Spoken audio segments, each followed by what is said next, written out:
and welcome to episode 10 of the MAXI CNC Router build. And today we're going to be making some of the stepper motor mountings. Now, I'll first show you the stepper motors that I'm using. Now, this is a standard NEMA 24. Okay. This is slightly larger than a NEMA 23. And this is the normal high-powered output one dual shaft. And this one is an ultra high-powered one. Believe it or not. Under normal running conditions, this one runs at 36 volt, or on a 36 volt system, and at 5 amps, 36 volt, you see on there, oh, it's quite heavy actually, it will develop 3.5 Newton meters of torque. And of course, being an electric motor, that is and certainly a stepper motor, this will produce that amount of torque from, from start off, okay, all the way up to, I think this will top out at about 3000 RPM.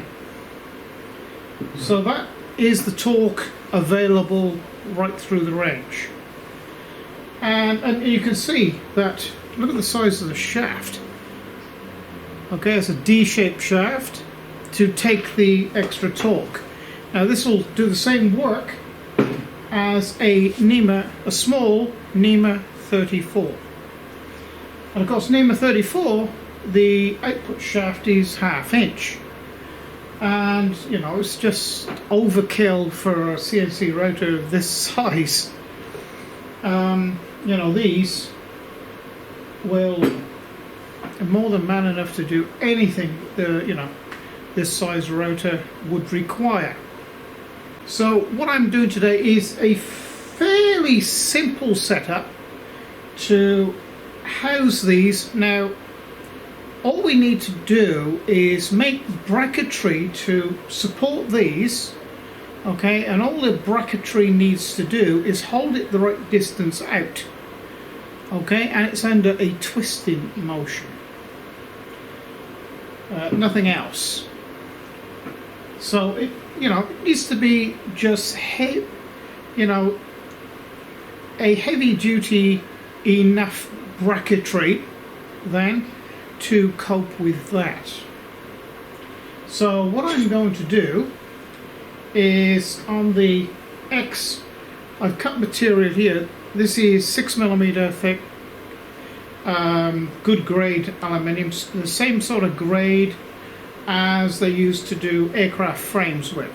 Okay, so it's good stuff, quite strong.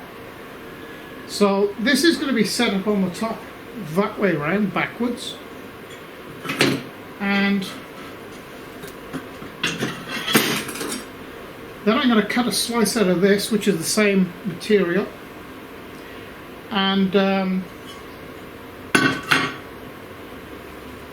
because there's a recess here, a boss, I'm going to have to cut, I think it's 36mm.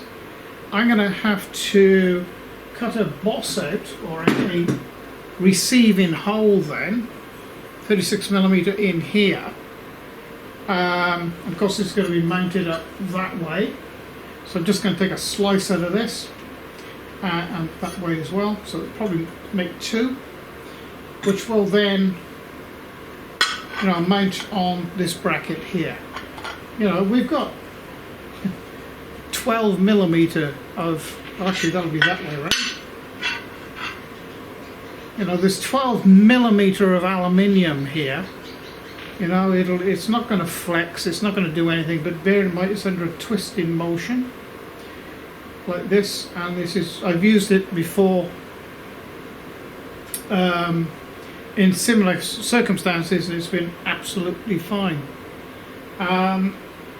I could put a piece of 12mm plate up there, but there's no need to use it, you know, it's just adding extra weight, I suppose. So that's what we're going to be doing today. I'm using this type of system for holding the stepper motor for the Z and the both Y axes. Now the X-axis is going to be a little different, and I know I said at the very beginning I wasn't going to use a CNC machine to do any of the work,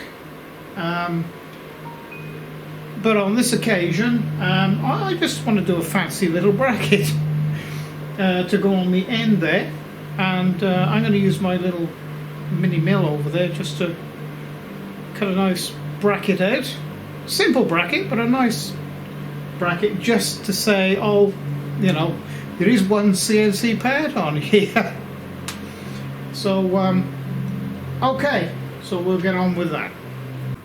About 2 videos back, I did mention that I cut plate aluminium with a drop saw, which is normally used and designed for cutting wood materials.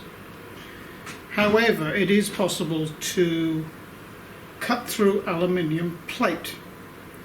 Now, I don't recommend this for everybody.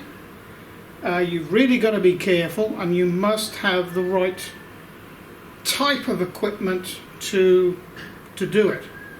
So this is a 2 kilowatt motor. It's a Ryobi.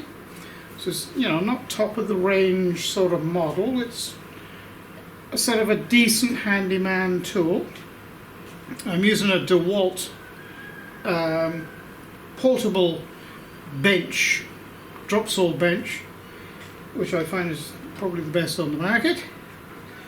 Now, the secret for cutting aluminium is this blade. It's a very good quality wood saw blade with tungsten carbide tips, and I'll bring you in for a closer look at it. So this is tungsten carbide tipped. It's a fairly new blade, and it's a fine toothed blade. I can't actually see, what is it? It's a 10-inch blade. How many teeth? It doesn't actually say how many teeth, but it's a fine tooth blade. Now I use it for cutting aluminium, but you know, I cannot recommend that you do. I'm just showing you what I do. And if you're very careful, it should go something like this. Right? Securely fasten the plate aluminium down on the table. I've got a block of wood which extends the clamping mechanism ability further out closer to the blade. You don't really want to get your fingers anywhere near this at all if you so choose to do it. It should go something like this, very, very quietly. Start it up and feed the blade in.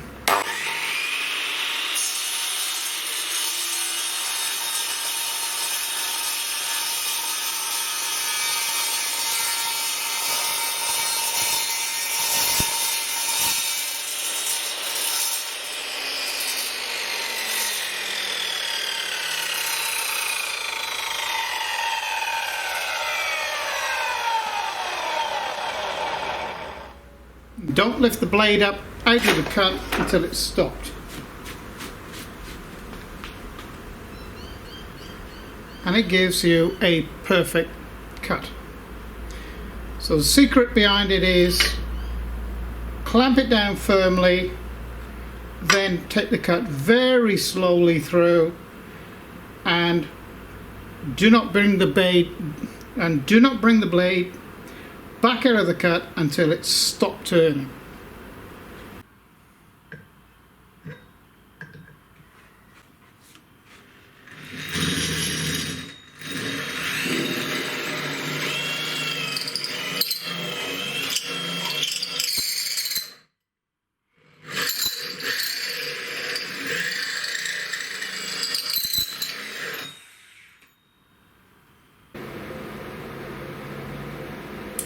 give you probably the best tip and advice that I've ever given on YouTube. And that is, don't lend your tools out to your kids, your friends, or your family. Because if you look at the teeth on this,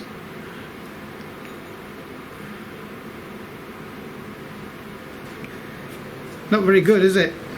Totally destroyed. So that's what happens if you lend your tools out to people that you think they know what they're doing. And of course, they don't.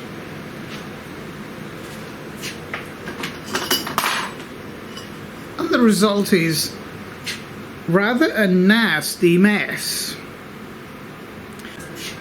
So luckily, not all is lost.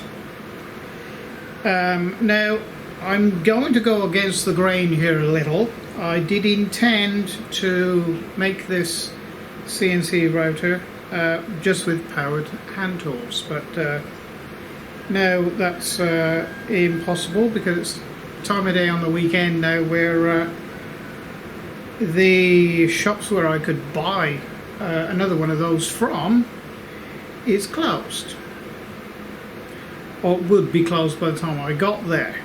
So I'm now going to have to resort to a different method, and that is using my little CNC mill. So here we go.